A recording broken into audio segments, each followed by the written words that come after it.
Hebreus capítulo 9, versículo 22. A palavra do Senhor nos diz assim: de fato, segundo a lei, quase todas as coisas são purificadas com sangue, e sem derramamento de sangue não há remissão. Feche seus olhos. Senhor, em nome de Jesus, nós consagramos ao Senhor esse período. Agradecemos por poder cantar, dizimar, ofertar ao Senhor. Que o Espírito Santo de Deus fale aos nossos corações, nos ilumine. Repreendemos agora em nome de Jesus todo mal, toda retaliação, toda dor satânica, toda doença diabólica. Nós repreendemos agora em nome de Jesus. Amém. Os irmãos podem sentar. Amanhã nós temos oração, tá, irmãos? Às 7h30, tá?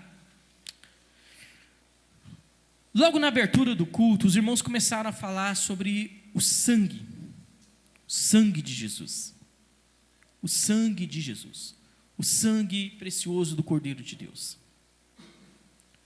O cristianismo, diferente de muitas religiões, de várias outras religiões, ele é banhado a sangue. Nós chegamos a falar que o cristianismo, ele é uma teologia a sangue. Você talvez estuda outras religiões, você estuda outros povos, e não há tanta ligação com o sangue. Não há esse fio escarlate. Não há tanto sangue. Mas nós sabemos, através da palavra de Deus, que sem o derramamento de sangue não há remissão de pecado, não há lavagem de pecado. E isso não começa com Jesus. Na realidade, isso conclui-se em Jesus. Isso começa no Éden. Isso começa no Éden. Quando Adão e Eva, eles pecam contra o Senhor. Quando eles pecam contra o Senhor vem e sacrifica um animal e tira a pele desse animal para cobrir a vergonha, porque eles estavam ali tentando com folhas de figueira tampar a sua nudez. O homem e a mulher estavam nus, e depois do pecado eles sentiram vergonha. Eles olharam para o outro e sentiram vergonha, e eles tentam do seu próprio jeito, com os seus próprios meios, inibir, tampar, esconder essa vergonha. Mas o Senhor Deus vem e imola, sacrifica o animal. O sangue de um inocente é derramado. O sangue de um ser inocente, que não tinha nada a ver com aquela história, é derramado. Depois nós vemos Abel, Caim e Abel. E Abel, ele vem com um sacrifício excelente ao Senhor. Ele pega o melhor do rebanho e ele sacrifica o Senhor, e Caim vem e também oferta o Senhor. Mas o Senhor aceita a oferta de Abel e rejeita de Caim. E ali na oferta de Abel houve derramamento de sangue. Mais uma vez, o derramamento deste sangue apontava para Jesus, para o Cordeiro de Deus. Mais uma vez. Quando nós olhamos para Abraão no Monte Moriá, onde depois vem se tornar Jerusalém, Abraão pega o seu filho e ele vai sacrificar Isaque, e o Senhor diz: pare, e ali haveria derramamento de sangue, e o Senhor providencia um cordeiro preso pelos chifres aos arbustos. O Senhor proverá, Jeová Jirê, ele provê o cordeiro, e há derramamento de sangue. Quando nós pegamos a Bíblia, se você estudar a Bíblia, se você pegar a palavra de Deus, você vai ver que há um fio de sangue por toda a Bíblia. Desde o Gênesis até o Apocalipse, há derramamento de sangue. Quando nós vamos para Gênesis, capítulo 12, na instituição da Páscoa, do Pachá, do passar por cima, eles são instruídos a pegar um cordeiro, a imolar esse cordeiro e passar o sangue desse cordeiro nos umbrais das portas, a molhar as portas com o sangue do cordeiro. E quando o anjo de Deus, ele vem Ele não está procurando pessoas abastadas, Ele não está procurando pessoas religiosas, Ele não está procurando pessoas sofredoras, Ele não está procurando pessoas que sofreram a vida inteira, Ele não está procurando pessoas doentes, Ele não está procurando pessoas curadas, Ele está procurando famílias que tenham sangue nas portas, o sangue puro. Ele não está procurando pessoas que tenham boas obras, Ele está procurando pessoas que foram salpicadas, que as suas casas foram molhadas pelo sangue do Cordeiro. Talvez as pessoas dentro de casa, tremendo de medo, puxa vida, será que esse negócio vai funcionar? A 10ª praga? Será que isso vai funcionar? E o anjo da morte vem e passa por cima das casas. E toda casa onde havia o sangue do Cordeiro, ela é salva. A remissão, a morte não entra ali. A morte não consegue entrar naquela casa. Porque o sangue do Cordeiro está sobre a casa. O sangue sempre apontando para este sacrifício perfeito. Depois nós vemos o tabernáculo, ele sacrificando animais no tabernáculo. Depois nós vemos a instituição do templo, o templo de Salomão. E eles sacrificam o Senhor, muitas e muitas e muitas novias, e cordeiros e pombas. E a Shekinah de Deus vem sobre o templo e enche o templo, e eles não conseguem ficar de pé devido à glória e à majestade de Deus, e o derramamento deste sangue sobre o povo, sobre os sacerdotes, sobre os levitas, apontava para o sangue de Jesus. O sangue é vida, carrega todos os elementos para sustentar a vida. Para sustentar a vida.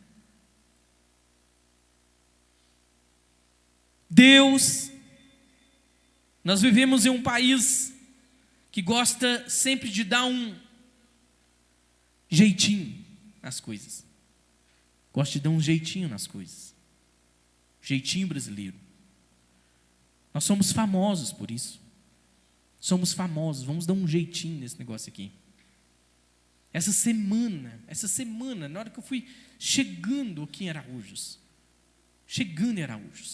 uma pessoa me pediu para dar um jeitinho numa coisa. Um jeitinho, sim, sabe, escancarado. Eu falei assim, não tem como, eu não posso fazer uma coisa disso, isso é crime. Eu não posso me envolver nisso. Eu não vou me envolver nisso. Não vai não? Não vou. Não precisa nem a senhora me pedir de novo.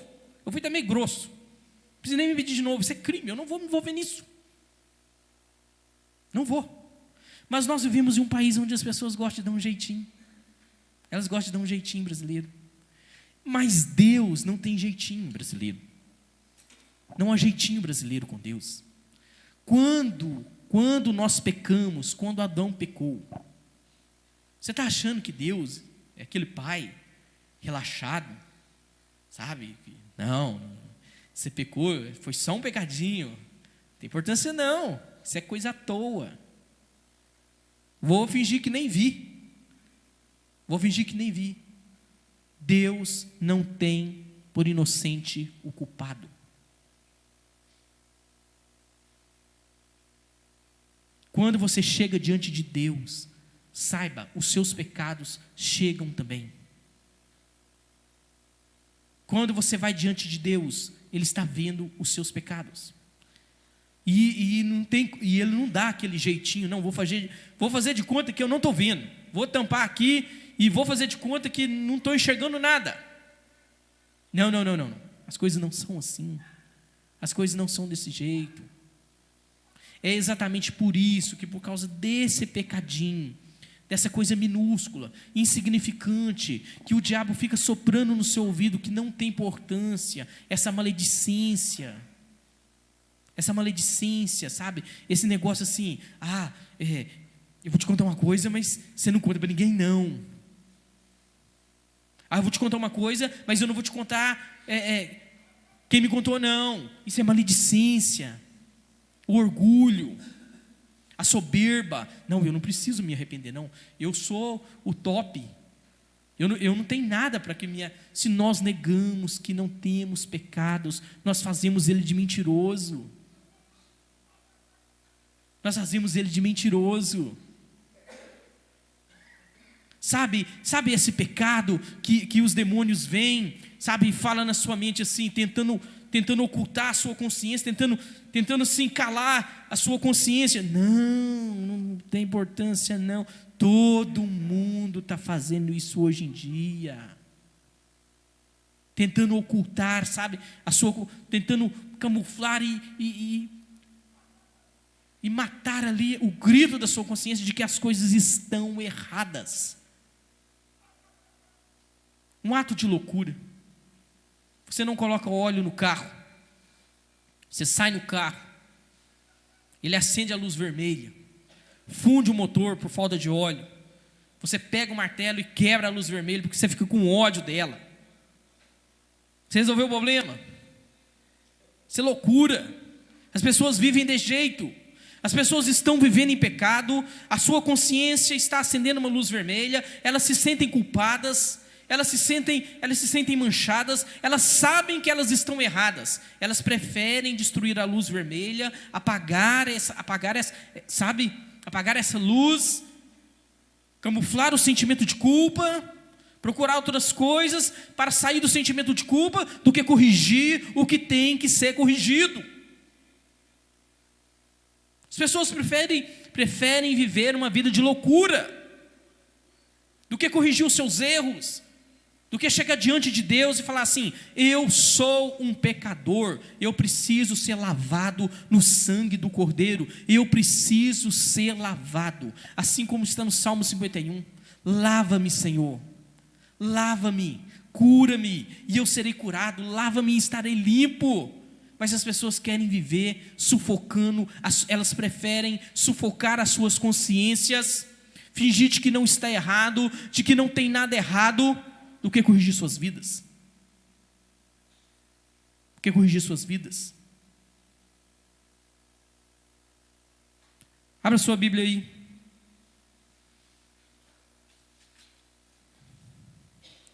Em Hebreus 9,14. Só voltar alguns versículos.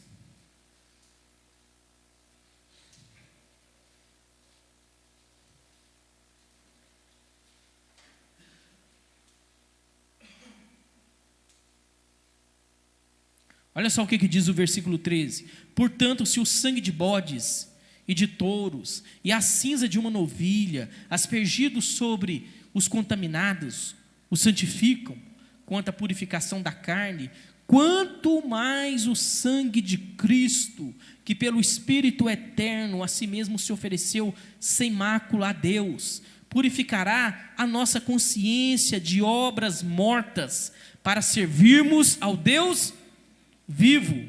Ele fala de morte e ele fala de Deus vivo no único versículo, e ele fala de consciência de obras mortas, culpa.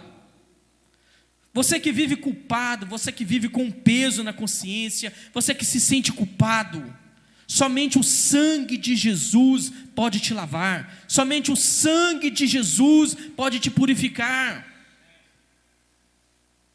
Você pode viajar para onde você quiser, você pode comprar uma geladeira de inox, colocar na sua cozinha e achar que isso vai encher o seu coração de alegria, e você tem ali um contentamento momentâneo, mas se você estiver em pecado, se você for um escravo do pecado, você continuará se sentindo culpado. Você acordará e sentirá aquele fardo nas suas costas, aquele peso. E você pode ir para vários lugares, e você pode mudar de congregação, e você pode mudar de cidade, e você pode mudar de país, e você pode mudar de roupa, e você continua pesado, culpado, porque só o sangue do Cordeiro pode lavar a sua consciência das obras mortas. Somente o sangue de Jesus, derramado ali na cruz do Calvário, pode aliviar a sua consciência, pode transformar a sua vida, pode transformar a sua vida. E lá em Efésios capítulo 1, no versículo 7, fala assim: em quem temos a redenção pelo sangue, a remissão das ofensas, segundo a riqueza da sua graça. Remissão é lavagem. Redenção é compra. Pedro fala lá na sua primeira carta que nós não fomos comprados com prata nem ouro. Eram os bens mais valiosos da época. Ainda continua sendo bem valiosíssimos no nosso tempo. Nós não fomos comprados com prata, nós não fomos comprados com ouro, mas nós fomos comprados com o puro sangue de um cordeiro imolado. Você não foi comprado por uma instituição, você não pertence, sabe? Você não é uma propriedade dessa congregação. Você foi comprado por Jesus. Você é de Deus. Você é de Deus, Deus te comprou. Você custou o sangue de Deus. Tem noção disso? Você custou o sangue de Deus. Você não foi comprado com ouro, você não foi comprado com dólar, com Bitcoin, você não foi comprado com imóveis. Você foi comprado com o sangue de um cordeiro. Puro, incontaminado. Incontaminado. Você foi comprado por Deus, pelo próprio Deus, com o próprio sangue de Deus. E este sangue te purifica. Nós podemos cantar alvos mais que a neve. E não é por causa das nossas obras, não é por causa da placa da nossa igreja, não é por causa da nossa história, é por causa do sangue de Jesus. É por causa do sangue do Cordeiro derramado sobre a sua vida, sobre a sua casa, sobre a sua história. E é este sangue que nos livra da condenação do pecado. É Ele que nos livra do juízo de Deus.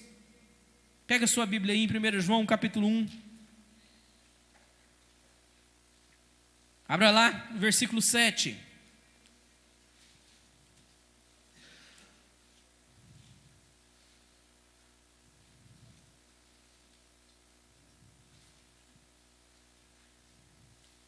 Primeiro João, capítulo 1,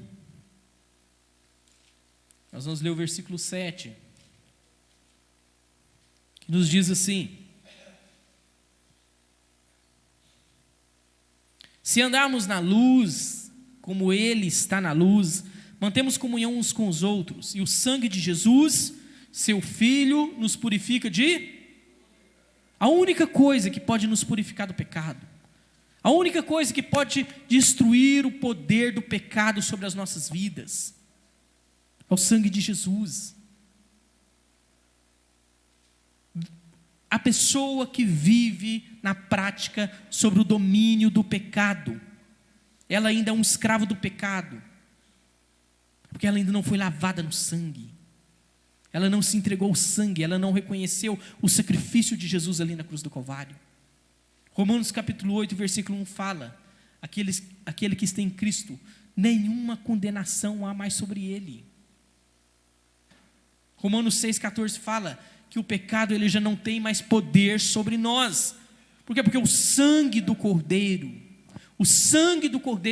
derramado sobre as nossas vidas, nos umbrais da nossa história, nos umbrais do nosso coração, da nossa consciência, nos livra do poder da morte eterna. O sangue de Jesus, o sangue de Jesus, o sangue do Senhor, o sangue do Senhor. Amém? O que a palavra do Senhor nos diz: olhai, pois, e vede todo o rebanho, lá em Atos. Sobre o Espírito vos constituiu bispo para apacentardes a igreja de Deus, que Ele resgatou com o seu próprio sangue. A igreja, ela é comprada pelo sangue de Cristo. Nós vivemos tempos tão loucos hoje, tão anormais, que as pessoas muitas vezes querem vender uma igreja, sabe? Não, vou vender uma igreja. Quando eu estou falando assim, vender igreja, é vender o povo. Loucura total. A igreja é de Deus.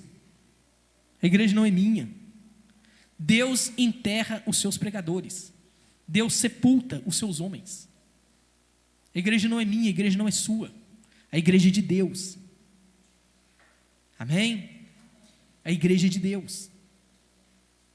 O dia em que nós fundamentarmos a igreja em cima de um homem, sobre um homem, tentarmos alicerçar a igreja sobre um homem, sobre uma família, a igreja morre. Nós estamos assinando o atestado de óbito dela. A igreja de Deus. A igreja em Araújos, ela é uma igreja de Deus. E isso é simples de falar, mas isso é eterno, isso é espiritual. E você já foi comprado? Você já se rendeu a esse sangue? Você já entregou a sua vida? Você já foi lavado no sangue do Cordeiro? Porque somente vencem Satanás aqueles que são lavados no sangue do Cordeiro. John Wesley, uma vez sonhando, John Wesley teve um sonho. Sonhou que ele foi ao inferno. Foi sonho. Sonhou que ele foi ao inferno. Chegou lá no inferno, viu uma multidão de pessoas. Aí ele perguntou assim: tem pessoas aqui da Igreja Batista? Ele falou assim: tem muitos. Tem pessoas aqui da Assembleia de Deus? Tem muitos. Tem católicos aqui? Tem muitos. Aí ele subiu para o andar de cima, foi para o céu. Aí ele chegou lá, tinha uma multidão lá, enorme, grande. Ele falou assim: tem pessoas da Igreja Batista aqui? Não tem. Opa, tem pessoas da Assembleia de Deus que não tem. Tem católicos que não tem. Ele falou assim: então, quem é essa multidão? Ele falou assim: esse aqui são os que foram lavados no sangue do Cordeiro. Esses aqui foram os que se entregaram a Jesus. Aqueles que foram lavados, aqueles que foram justificados pelo sangue, aqueles que foram purificados, aqueles que se tornaram mais alvos do que a neve.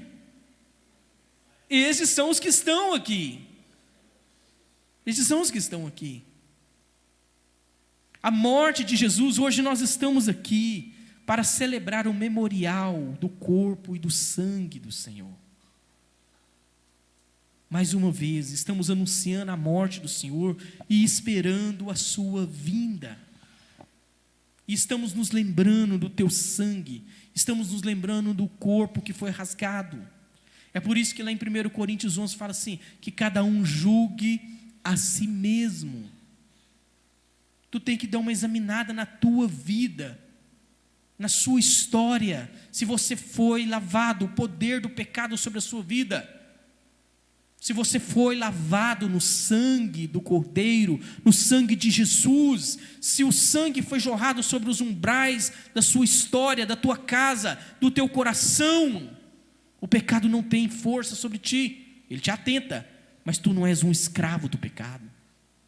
Tu não é um escravo do pecado.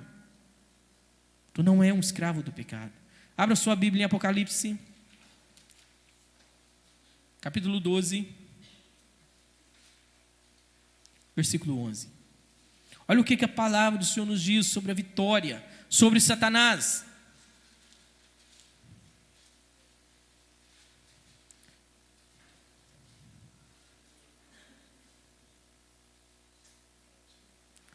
A vitória sobre Satanás, ela vem, Apocalipse capítulo 12, versículo 11, que diz assim: eles o venceram por causa do sangue do Cordeiro e por causa da palavra do testemunho que deram, e mesmo diante da morte, não amaram a própria vida. O que é um spoiler? O spoiler é quando você antecipa o final de um filme, você conta a história, você conta o final. Tem pessoas que odeiam saber o final das coisas. Apocalipse é um spoiler, está contando para nós como que as coisas vão acabar. E está falando que aqueles que foram lavados, eles venceram porque foram lavados no sangue do Cordeiro, no sangue de Jesus, na vida derramada de Jesus. Eles foram remidos, houve redenção, houve compra. O que é redenção? Redenção é quando você ia no mercado de escravos e comprava o escravo e libertava esse escravo. Isso é redenção. No final da história, quando nós estivermos fechando as cortinas da história, vencerão aqueles que foram lavados no sangue, aqueles que não amaram, sabe, as coisas desse mundo, não amaram tanto assim a sua vida, se entregaram, que foram lavados, foram justificados pelo sangue, que foram purificados no sangue de Jesus, que foram curados do pecado. A força do pecado foi destruída na vida deles, porque eles foram lavados no sangue do Cordeiro de Deus. Sangue é vida. Quando o Senhor está derramando ali o seu sangue na cruz do Calvário, Ele está derramando a sua vida por você. Teve uma senhora, ela foi viajar, o marido dela estava nos Estados Unidos, ela lá indo da Europa para os Estados Unidos, e houve um naufrágio. O navio começou a afundar, tipo Titanic mesmo, começou a afundar, e não havia botes para todas as pessoas se salvarem. O marido dela estava esperando ela nos Estados Unidos, e sobrou só um lugar, era ela ou o filho dela. E ela disse assim: hoje eu vivi muito, eu tenho certeza da minha salvação, você pode ir no bote, vai no bote. Quando você encontrar com seu pai, conte ao seu pai que eu morri por você. Eu morri por você. Jesus fez a mesma coisa lá na cruz do Calvário. Jesus, a ira de Deus, o jeitinho brasileiro que não tinha como imperar na eternidade, sabe, aquele tampa-olho, aquele fazer de conta assim: não estou vendo esse sexo antes do casamento, não estou vendo esse sexo fora do casamento, não estou vendo essa libertinagem, não estou vendo essa maledicência, sabe, esse jeitinho brasileiro que Deus não faz, que não tem como, porque Ele é justo, porque Ele é santo, porque Ele é puro. Todo o ódio de Deus, toda a ira de Deus, Ele derramou sobre Jesus, ali na cruz do Calvário. Toda repulsa, todo nojo que Ele tem do pecado, Ele derramou sobre Jesus, ali na cruz do Calvário. E Isaías capítulo 53 fala que Deus aprove, sabe, Ele teve prazer em moê-lo, porque Ele era justiça de Deus. Deus estava fazendo justiça. Mas Jesus era puro, eu deveria estar lá. Essa é a loucura do Evangelho. Eu deveria estar lá. Aquele castigo era seu, aquele castigo era meu. Quando as mentiras, quando o adultério, quando os pensamentos maus, quando a rebeldia, quando a rebelião, quando a violência, aquele castigo era meu, aquele castigo, a ira de Deus, deveria ter sido derramada sobre a sua vida e sobre a minha vida. Mas ali estava o Cordeiro de Deus, Jeová Jireh, o Senhor proveu mais uma vez, para poder nos lavar no teu próprio sangue. E hoje, se você se sente culpado, se você sente vergonha de você mesmo, por causa dos seus atos, por causa da sua história, o Senhor, Ele te lava. Ele pode te lavar e te fazer mais branco do que a neve nessa noite. Hoje, o poder do pecado pode ser destruído pelo sangue de Jesus, agora, nessa noite. Porque o teu sangue tem poder, o teu sangue é purificador, o teu sangue é eterno. Agora, nesse momento.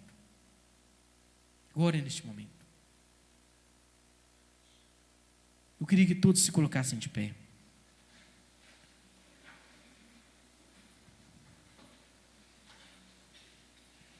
A palavra do Senhor nos diz que Jesus, Ele comprou para o Pai homens de todas as tribos, línguas e nações, com o seu próprio sangue. Nós nos tornamos uma família universal. Homens e mulheres com línguas, de religiões diferentes e costumes diferentes, nós nos tornamos um no Senhor.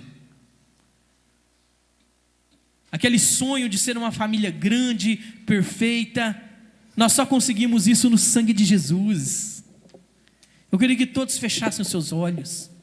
Eu queria que você que se sente culpado, você que sente vergonha da sua história, você que sente que todos os dias levanta e carrega um fardo pesado, e há muitos anos você tem carregado esse fardo pesado, E você já fez de tudo, você já foi a tantos lugares, você já procurou tantas pessoas, você já fez tanta coisa para tentar aliviar a sua história, aliviar o seu coração, mas você continua se sentindo culpado. Você já falou tantas vezes que venceria esse pecado, mas você não venceu. Era segunda-feira e você cometeu de novo, e você se entregou à sedução desse pecado mais uma vez. Eu quero te dizer que o sangue de Jesus, ele pode te lavar de todo o pecado, da força do pecado, do poder do pecado, da escravidão do pecado, da vergonha do pecado, da mancha do pecado. O sangue de Jesus, ele muda a sua história, ele muda o seu nome, ele te...